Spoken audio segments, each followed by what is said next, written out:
This is Kathy McMillan on What's Up for January 2024. So a big part of any portfolio is your real estate. So we call the experts. So I'm honored today to have Jeff and Emma Neustaedter here helping us and giving us some insight into that big asset that's part of our all over portfolio with your stocks, your bonds, your mutual funds, and your ETFs. This is a valuable asset. Quite often it's growing tax-free because it's your principal address or principal residence. And today, the Neustaedter team is an award-winning team. And Emma, who is Jeff's daughter, has won Rookie of the Year. So we've got some talent here. Experience, youth, fresh and energetic. So welcome. It's great to have you. Thanks for having us. Thank you. Yeah, congratulations. Thank you very much. I'm sure, I know you guys work hard, that's for sure. So we really, in the real estate market, in my view, have three segments. We have at the upper end, people that are retired, they're traveling lots, they're having fun, they're spending their money. We would know this. And that's great, because that was the point. So when you come home from your trip and you're mowing an acre of grass and swiftering another acre of hardwood flooring, I think, and you've got all your kids' stuff in the basement still from 20 years ago, where do we go in real estate from there? What are our opportunities? The second segment are people just like me. I hold some real estate. It's an important asset for me. I'm comfortable where I am, but how is that asset growing? Am I ahead? I'm probably going to hold it for a while because I'm comfortable. And the third and final area of the market is, I want to get into the housing market. And that's challenging, I think. It looks challenging to me. Where are you best to start? Where's your best investment? Is there anything that's great value still here in Alberta? And I'm hoping you can speak a little bit across Canada, because we have from Vancouver Island right to Halifax. So we're going to try and cover a lot of ground. Jeff, what would you like to take on? Well, thanks again for having us. It's very interesting. Some of the things we're going to talk about are very local for Calgary, but also some of the issues, the challenges for first-time home buyers is definitely across the nation. And we've seen big changes in that. When I bought my first house in 1999, a nice house with the front garage was about 3 times of what an average income was. And today, that exact same house is about 6 to 7 times of what average income is. And it's like, Yikes. That's a dramatic change, and it makes it for younger people looking to get into the market. So we're going to see a little bit more of a shift, and we're seeing that now. Well, Emma can maybe speak to that further as well. We have a lot of friends in the lower mainland of BC where this is becoming this has been an issue or a challenge a lot more longer than it has been for us. Like down there, we're seeing more people that are having to gift money to children or grandchildren in order for them to be able to stay and afford to buy a house in that area. And again, it's very much that in a lot of Ontario as well. Here we're just at the tip of that, where we see a bit more of that is going to start happening. We haven't seen, this is new for us. Mother-in-law suites or mortgage helpers, which are prevalent in BC and Ontario, we haven't seen that as much. But over the last few years, this is also becoming a lot more popular, and as well as gifting from parents or grandparents, helping out with down payments. The amount of help that a parent has to give is not nearly as significant as what it is in other parts, because we still have a reasonable level of affordability here. And so I think that's still an advantage.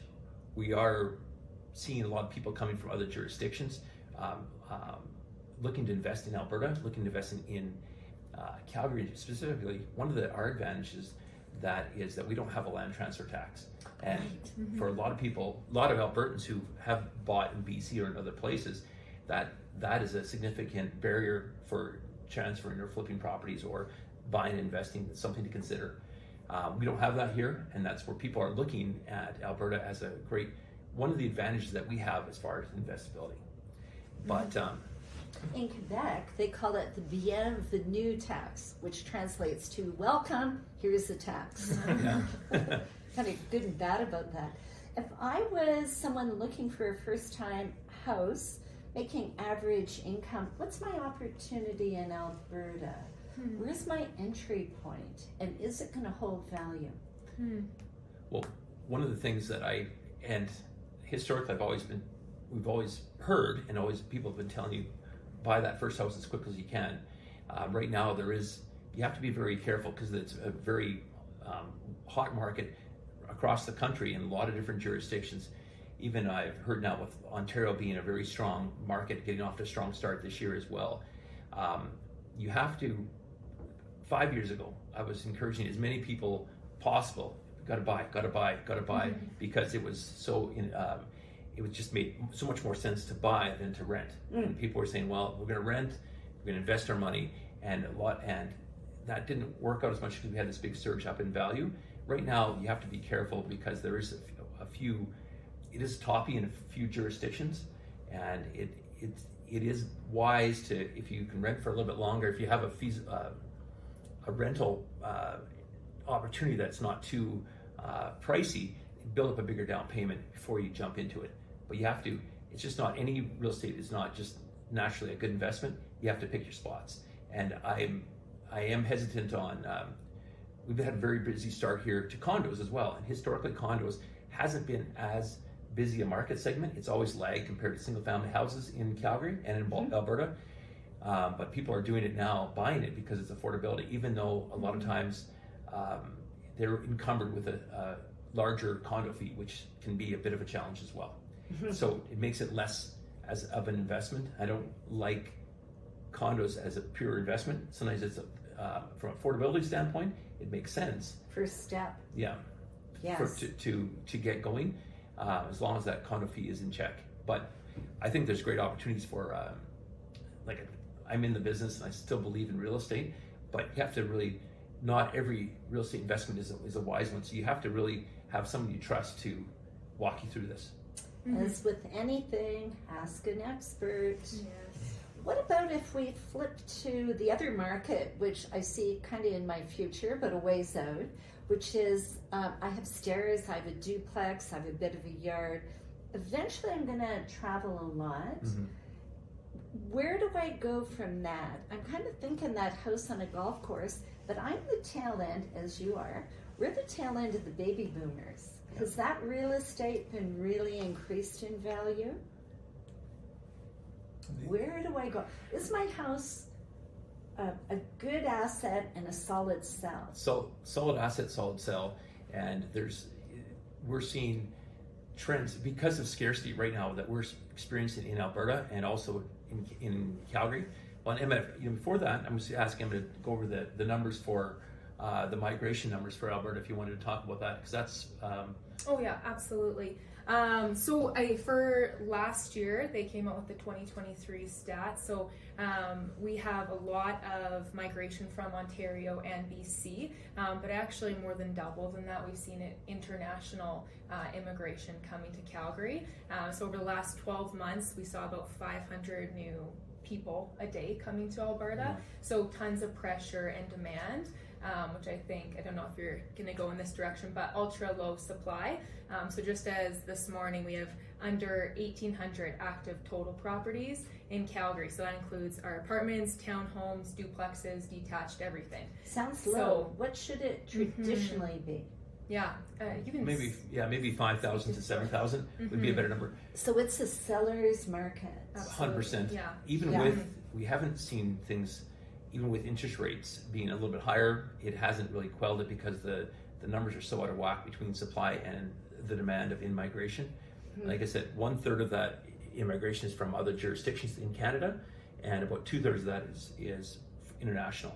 But even of that 1/3 that has come from Ontario and BC, it's not second, third generation people living there. It's people that maybe have been there for 5 years, and now they're looking at a different spot because those other jurisdictions are quite a bit more expensive. They really see Alberta as an opportunity, partly because of taxation, partly because of the economy. Interest rates, that's a big thing as well. People are talking about interest rates.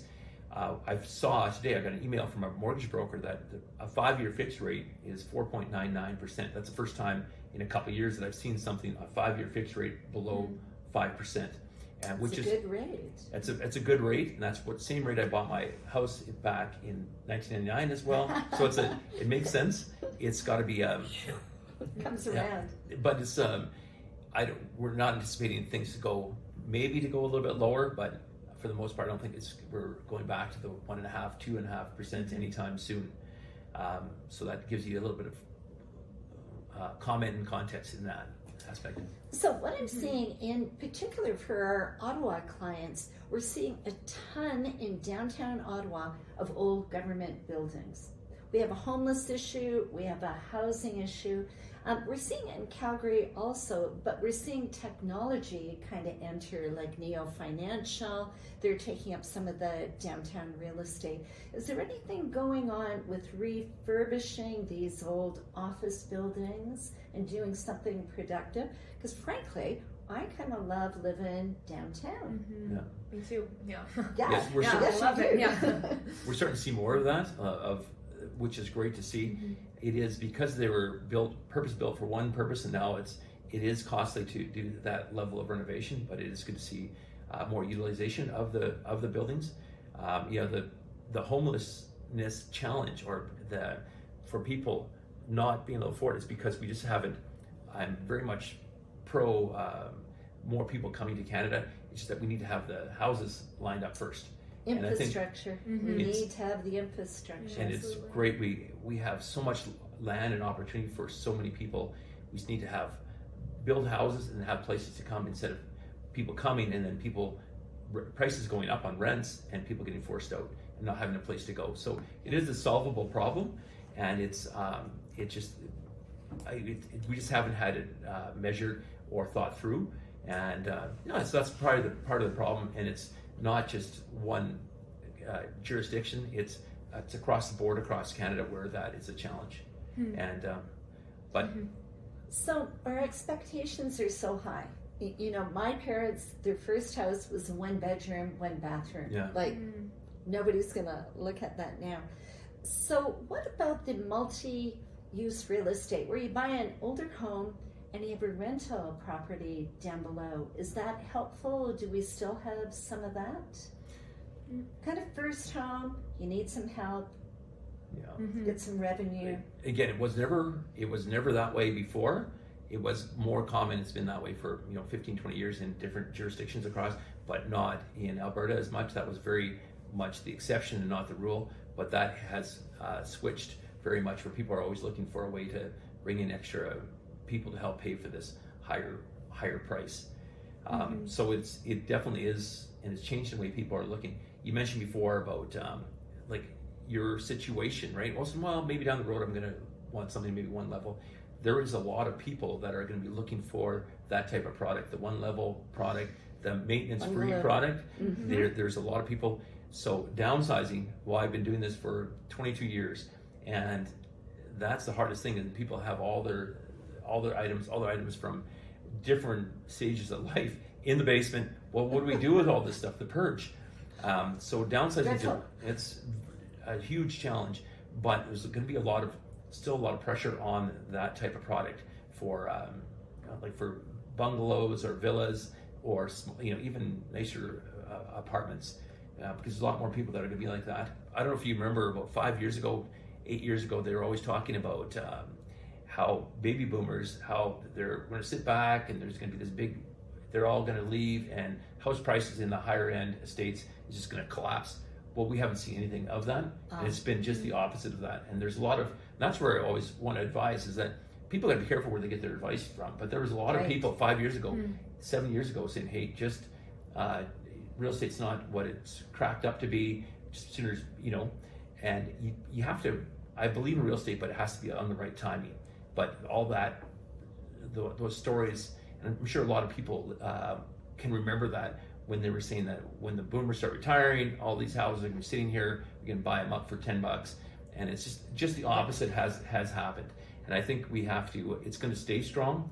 Real estate across I can't see I don't see a significant come off in value based on everything of what's going on and our cost for replacement. But I'm sure getting talking and not leaving Emma out here. No, I was going to jump in before about your when you were discussing just having the, I guess, two kind of modes if you're looking to invest in a property of income, having a main floor and a basement. I lived in BC for a few years, went to university there, and so I'm working with a few buyers who, again, the barrier to entry is so much greater in BC, and so they're looking to buy their first property here, and specifically that's what they're hoping for, either buying a detached home that has a suite below, or even I'm encouraging lots of times to look at a duplex, because lots of either new infills or old duplexes have been renovated. You're, again, no condo fees on that. You're fully home ownership of your space, and even for lots of buyers in Calgary, they kind of are looking at it. We just had another friend of ours, he's first time home buyer, bought a beautiful duplex in Bowness, but again, just like having that suite below, 2 bedroom, 1 bath is just, it's very encouraging for him to be able to have that kind of extra mode of income as well to help. There's actually a duality here, and I've got some clients that have just built on the Quebec side, originally from Ottawa, and they traveled a lot. They're realtors also, but almost retired, and they built a gorgeous house in Orleans with a suite in the lower level. So when they traveled, somebody was in that suite, they had some revenue, and it all kind of worked out for them. So, gee, there's opportunity everywhere, but I think we can safely say, hire a professional. It's going to save you money. They're going to add untold value to your, is it your portfolio? Is it your real estate decisions? They're going to add a lot of value, and they're going to navigate the dangers that could be inherent in purchasing. So this is WhatsApp for February 2024, and thank you so much. Thanks Call for us having us. if you need us. Thank you. Thanks.